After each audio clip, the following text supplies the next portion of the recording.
yo quiero, pues, como vocero, pues, de la bancada, de la honorable bancada, pues, en la que estoy yo, pues, hacer una intervención sobre lo que hemos reflexionado sobre esa información, porque digamos que al pedir nosotros el aplazamiento teníamos un objetivo y era, yo lo dije en su momento, dormir tranquilos con cualquiera fuera la decisión, y para eso había información que todavía nos parecía importante resolver, estudiar, y en este momento digamos que ya llegó y ya la pudimos estudiar. Entonces voy a hacer una intervención, señor presidente, hablando de varios puntos que justifican la decisión que voy a tomar.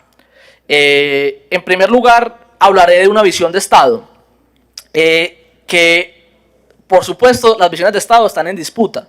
Es decir, no hay una visión de Estado única, ni por supuesto hay una hegemónica en el sentido de que hay una correcta o no.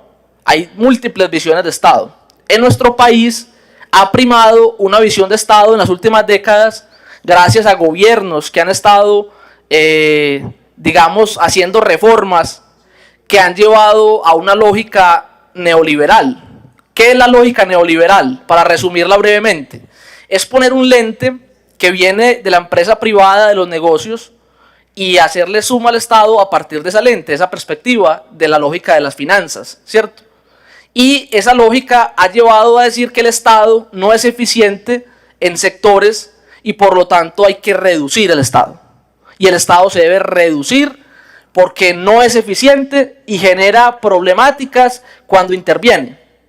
Eso ha hecho que se hayan realizado reformas a la salud, a la educación, a servicios como el de las telecomunicaciones, que hayan puesto una lógica de mercado y hayan reducido el Estado y su participación en, digamos, sectores de la sociedad, en muchos casos relacionadas con servicios. Esa es una mirada que ha primado porque desde los 90 ha habido una serie de gobiernos que han impregnado esa lógica neoliberal en el Estado colombiano. Esa es una mirada del Estado que, digamos, ha tenido un trasegar en la historia colombiana y buena parte del informe de ponencia da cuenta justamente de cómo en el sector de las telecomunicaciones esa mirada neoliberal ha determinado unas nuevas condiciones de la sociedad. Esa es una mirada del Estado que se respeta, aunque yo en lo personal no lo comparta desde lo ideológico, y es el lente con el que tú miras el Estado. Porque yo lo decía la vez pasada con respecto al tema del INDER, y es que si tú le pones la lógica de la lupa al INDER con el neoliberalismo, vas a encontrar que no es eficiente en el sentido de la lógica empresarial, ¿cierto? No genera riqueza, los rendimientos puede que no sean los mejores, pero el Estado debe estar ahí, porque viene la otra imagen del Estado, y es por lo que yo he tenido tantas disyuntivas con este proyecto, y quiero que quede en el acta, y es una visión del Estado, que es el Estado social de derecho, en donde la función del Estado no es meramente financiera, la función del Estado tiene un compromiso social superior que debe ser garantizar equidad, garantizar la redistribución de la riqueza, garantizar la cobertura y calidad de los servicios. Y para eso se crea un Estado. Y yo no creo en que el Estado se deba volver pequeño, lo que se debe volver es eficiente y se debe volver moderno, un Estado moderno, sin corrupción. Eso es lo que debe pasar, un Estado que no tenga corrupción y sea eficiente y moderno, pero que los servicios como la educación, o pues los derechos mejor, como la educación, la salud, deben estar a cargo o regulados o con una participación muy activa del Estado en la lógica de un Estado social de derecho, que muchos han querido desmontar, pero ese desmonte ha favorecido a los privados. Porque es que en la lógica de mercado ya no importan los ciudadanos con derechos, sino los clientes que pagan. Y eso efectivamente le ha hecho mucho daño a la sociedad. Y yo creo que buena parte de lo que votó Colombia el domingo es la indignación frente a lo que han generado esas reformas. Y tenemos que ser conscientes de eso. Entonces yo respeto las visiones de los que aquí dicen una cosa o dicen otra, porque cada uno tiene unos lentes, y esa es la democracia, perspectivas. Y yo en este debate he tratado de poner las dos, lo financiero, pero también la mirada propia, ideológica que tengo del Estado. Ese es un primer punto que yo quiero mencionar, y es el Estado entendido no solo como una empresa, sino como una función social, que es la que ha permitido generar dignidad en el pueblo colombiano. Y por lo tanto, se debe pensar también en clave de la transformación, porque el Estado se tiene que transformar, pero eso no quiere decir reducirlo. Para erradicar la corrupción, no hay que acabar con el Estado, hay que fortalecerlo. En segundo punto, quiero hablar del papel de EPM, que una de las preguntas que llegaron, digamos, las respuestas el día después del debate pasado, que aplazamos la votación, era el papel de EPM en la Junta de Tigo, en la Junta de Tigo UNE, que, digamos, de manera muy diligente EPM nos hizo llegar las funciones que tiene EPM en la Junta. Y lo que veo yo es que de alguna manera son funciones, pues que obviamente no es el deber ser que es que EPM controlara, que es mi visión del Estado, pero generan unas condiciones importantes a la hora de participar en la Junta, como es un derecho de veto, por ejemplo, a decisiones, participación, digamos, directa en decisiones importantes de las inversiones, que son trascendentales, la posibilidad de tener un auditor, nombrar un auditor, y sobre todo participar en las decisiones, no como un bobo, porque las funciones en la Junta son muy claras. Otra cosa es que si se han implementado bien o no, eso es otra pregunta, pero que hay posibilidad de participar en las decisiones de inversiones está claro y está escrito en las funciones que tiene EPM en la Junta de Tigo UNE. Es decir, sí se pueden hacer cosas de cara a la rentabilidad social de la empresa. Si no se han dado los resultados, que eso lo comparto yo, y si el socio es malo, que también eso lo comparto yo, la pregunta es ¿por qué no hay competencia en las funciones de la Junta? Las funciones que me llegaron me dan a entender que sí hay funciones importantes de veto, hay funciones importantes de control con la auditoría, hay funciones importantes de decisiones que requieren una mayoría especial. Especialmente las decisiones que más nos interesan de inversiones. Y eso me hace pensar algo que yo en lo personal me pregunto, porque es que yo cuando digo que yo miro con todas las lupas es porque me interesa sobre todo tratar de hallar lo más cercano a la verdad que me haga dormir tranquilo a mí, independientemente de las responsabilidades. Y es que yo me pregunto, es decir, Millicom no quiere salir del negocio porque pues en su conocimiento le ve futuro al negocio. Pero entonces la pregunta es, bueno, entonces ¿será que es que Millicom está sacando la plata por otro lado? Pues eso se diría uno, porque es que si no hay dividendos y a Millicom le interesa el negocio, pues yo veo dos opciones. O Millicom ve proyección de dividendos a futuro y le interesa estar ahí, por eso no quiere salirse, a pesar de que había voluntad incluso de comprar por parte del municipio. O no las ve a futuro, sino que las tiene hoy y las está sacando por debajo. Pero en ese caso, yo me pregunto si eso no va en contravía de las funciones que tiene EPM en la Junta.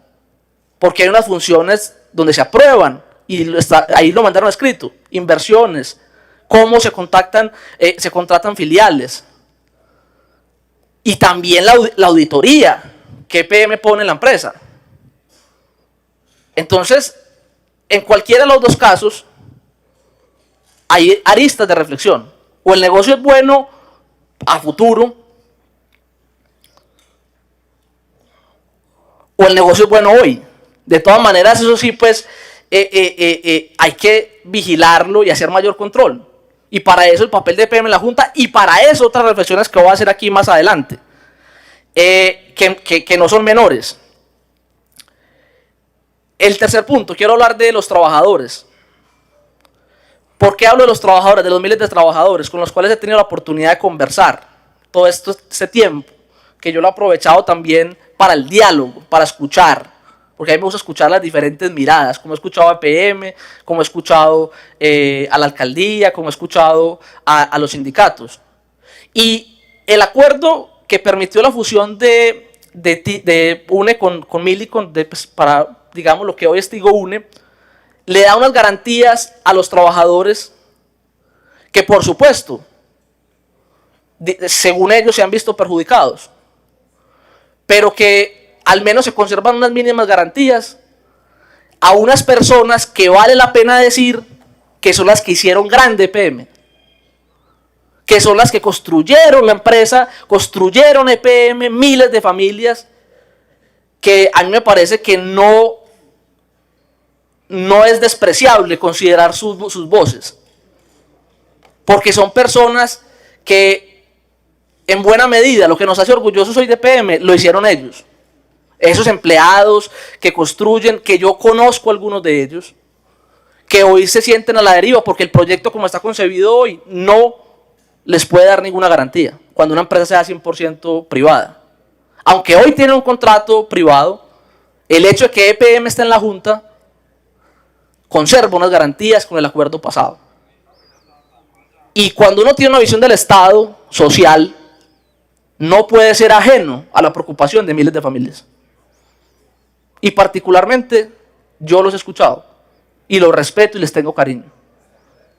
Y sí creo que de todas las maneras posibles a ellos hay que darles unas garantías, porque yo les agradezco lo que han hecho por EPM y por nuestra ciudad. Confío en ellos. Y UNE ha sido grande, EPM ha sido grande por esos trabajadores.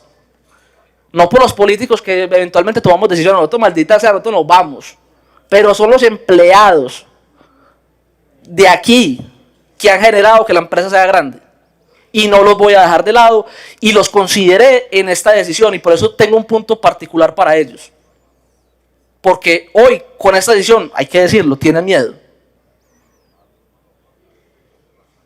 Y sin resolver ese miedo, nosotros no podemos ser indiferentes.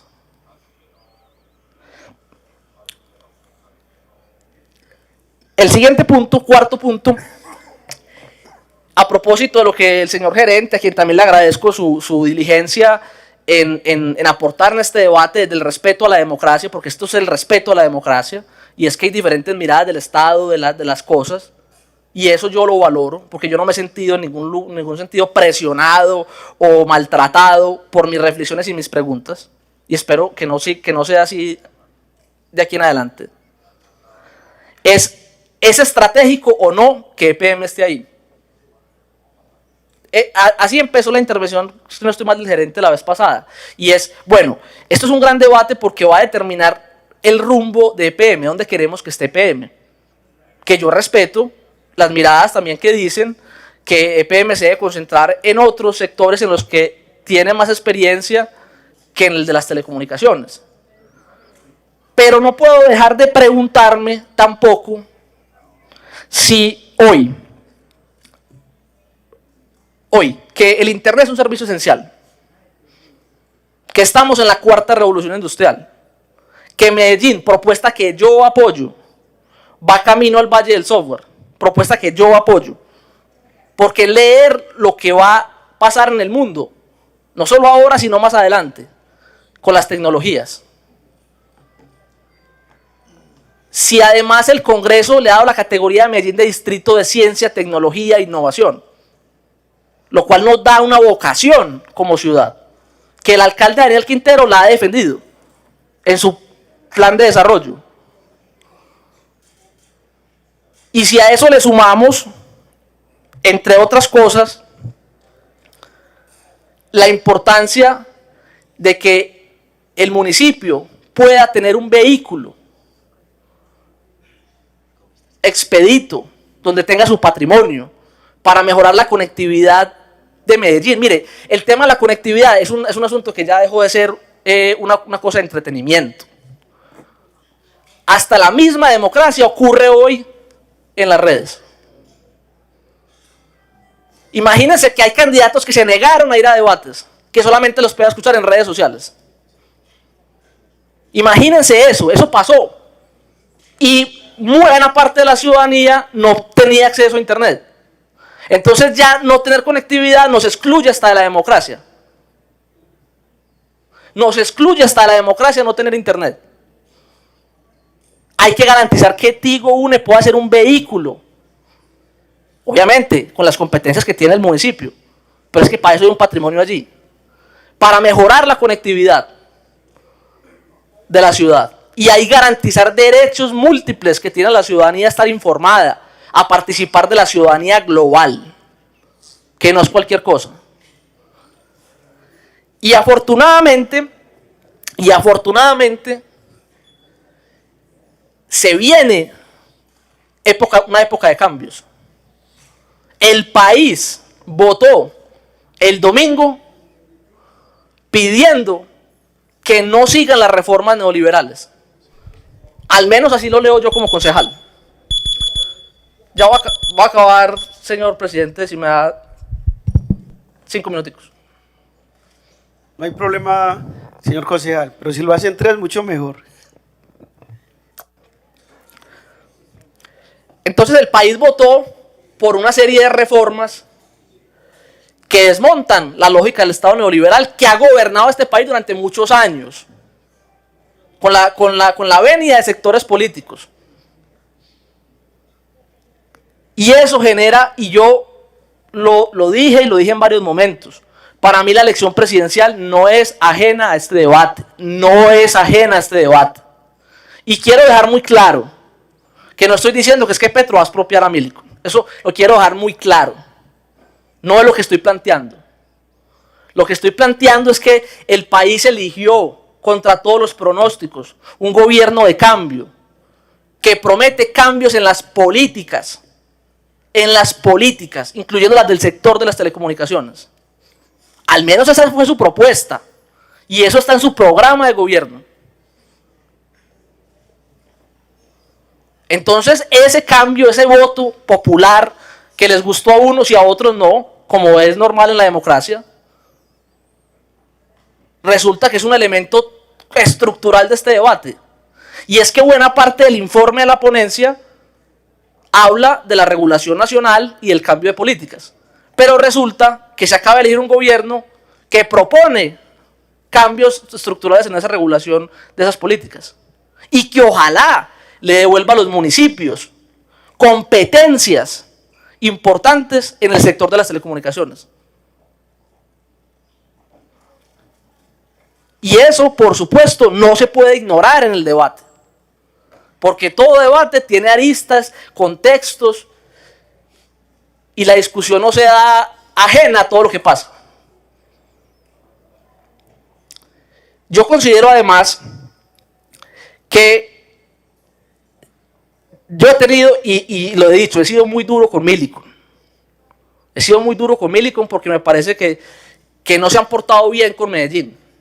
Lo que pasa es que, y espero que se me entienda, yo no creo que la mejor manera de acabar con esta situación sea que ellos se queden ya con el resto y ya. No, lo que yo creo es que el control político, que la vigilancia del Estado, porque esa es su competencia, que la regulación debe hacer que se les acabe la guachafita. Que el control político de este consejo. Yo comparto, y en eso creo que todos estamos de acuerdo, en que Millicom no se ha portado bien con Medellín.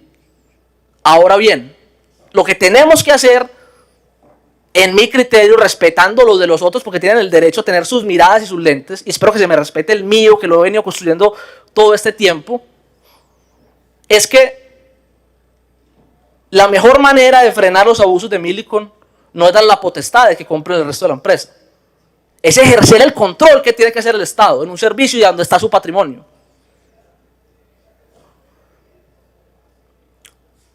Y por eso, y todas las consideraciones, respetando, por supuesto, las miradas de los otros, que entiendo las razones financieras, que no veo mala fe en EPM, no veo mala fe en EPM en este negocio. Lo que veo es una mirada técnica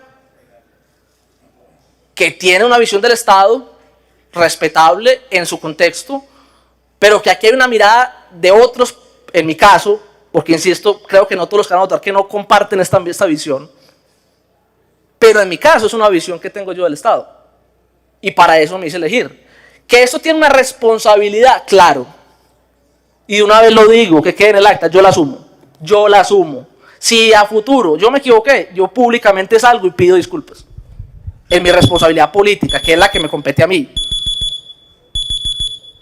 Pero, lo dije, voy a tomar una decisión que me haga dormir tranquilo. Y luego de pensar todo esto y contemplando todos los otros argumentos, decir que no hoy a esto es la que me hace dormir tranquilo. Entonces anuncio ese voto, señor presidente de la comisión, y hago un llamado al respeto a la democracia y la diferencia, como siempre lo encontraron en mí. Gracias, señor presidente.